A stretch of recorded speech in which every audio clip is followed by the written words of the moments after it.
હવે જો વાત કરીએ રાજકોટની, તો રાજકોટના બાળ સુરક્ષા ગૃહમાંથી 11 બાળ આરોપીઓ ભાગી જવાના મામલે પોલીસે તપાસ તેજ કરી છે।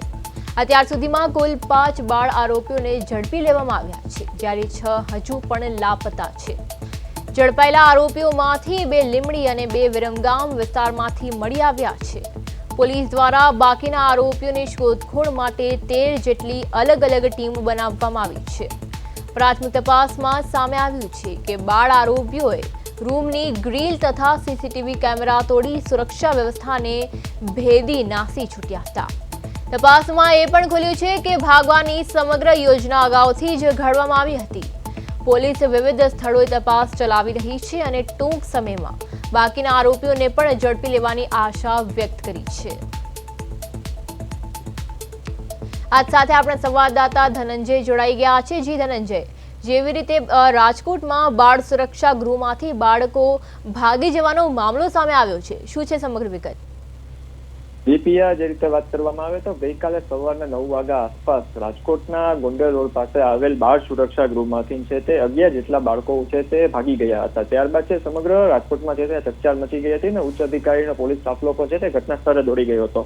આ બાળકોમાં 11 બાળકોમાંથી છે ગઈકાલે જ સવારે કહેવાય કે 12-1 વાગ્યા આસપાસ છે એક બાળક છે તે પરત ફરી આવ્યું હતું, પરંતુ ત્યારબાદ છે તે વધુ તપાસ છે તે પોલીસ દ્વારા હાથ ધરવામાં આવી હતી। તેમજ ખાસ કરીને બીજી તરફ વાત કરીએ તો કલેક્ટર તંત્ર પર છે તે ત્યાં આવી ગયું હતું। ત્યારે આજની વાત કરવામાં આવે તો ખાસ કરીને 11 બાળકોમાંથી આજે કુલ કહેવાય કે 5 બાળકો છે તે ઝડપી પાડવામાં આવ્યા છે, જેમાં 6 બાળકો હજી છે તે કહેવાય કે લાપતાઓ હોય તેવું લાગી રહ્યું છે। તેમજ ખાસ કરીને 2 બાળકો છે તે લીંબડી પાસેથી મળી આવ્યા હતા, 2 બાળકો છે તે વિરમગામથી ઝડપાયા છે। તેમજ આરોપીને શોધવાની પોલીસ અલગ અલગ 13 જેટલી ટીમો છે તે બનાવવામાં આવી છે ને રૂમની સૌથી મહત્વનો સવાલ એ છે કે આ છે એક કહેવાય કે પ્રી પ્લાનિંગ છે તે કરવામાં આવ્યું હતું। 11 બાળકો દ્વારા છે તે ગ્રીલ તોડી અને ત્યારથી છે તે બહાર ભાગી ગયા હતા, પરંતુ તેમાં કલેક્ટર દ્વારા પણ તે નિવેદન આપવામાં આવ્યું હતું કે આ 11 બાળકોમાંથી એક બાળક છે તે સિક્યોરિટી વાળાને કહેવાય કે ગુમરાહ કરવાનો છે તે પ્રયત્ન કર્યો હતો ને તેમાં છે તે સક્સેસફુલ ગયા હતા।